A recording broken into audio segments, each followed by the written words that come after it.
இந்த ஆடி பௌர்ணமிக்கு குலசாமி கோயிலில் நடக்கிற பௌர்ணமி பூஜையில் கலந்துக்கலான்ட்டு திருப்பூர்லேருந்து ஒரு 3 மணிக்கெலாம் கிளம்பிட்டு சிவகாசி ஆமத்தூர் கிராமத்தில் இருக்கிற எங்களோட குலதெய்வம் கொம்பேரி கொத்தன் அதாவது ஐயனார் சுவாமிக்கு பூஜை ஆரம்பிக்கிறதுக்குள்ளேயுமே நாங்கள் கோயிலுக்கு போயிட்டு தம்பிங்க 2 பேருமே பயங்கரமாக என்ஜாய் பண்ணாங்க. அவங்களுக்குள்ளேயே அடிச்சுக்கிட்டாங்க, கொஞ்சம் நேரம் டான்ஸ் ஆடிக்கிட்டாங்க. அப்புறம் கோயிலுக்கு வந்திருந்தவங்க எல்லாமே தம்பிங்களை பார்த்துட்டு பயங்கர ஹாப்பி ஆகிட்டாங்க. எல்லாருமே வாங்கன்னு சொல்லி கூப்பிட்டு வச்சு ஜாலியாக விளையாடிட்டு இருந்தாங்க.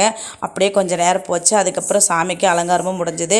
வெளியில் கூட்டிகிட்டு போய் தம்பிங்களை கொஞ்சம் நேரம் பெல்லெல்லாம் அடிக்க வச்சு அவங்க பயங்கரமாக ஹாப்பியாக இருந்தாங்க. அவங்களுக்கு எட்டவே இல்லைங்கிறதால அவங்க அப்பா கொஞ்சம் நேரம் தூக்கி வச்சு பெல் அடித்து காமிச்சிட்டு இருந்தார்.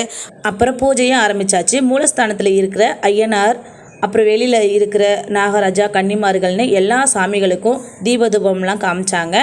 ஒரு வழியாக இந்த ஆடி பௌர்ணமிக்கு மனசுக்கு நிறைவாக குலதெய்வ வழிபாடு நிறைவடைஞ்சது. இந்த பதிவு பிடிச்சிருந்தா நம்ம சேனலை சப்ஸ்கிரைப் லைக் பண்ணி சப்போர்ட் பண்ணுங்கள். மறக்காமல் ஷேர் பண்ணுங்கள். Okay, by.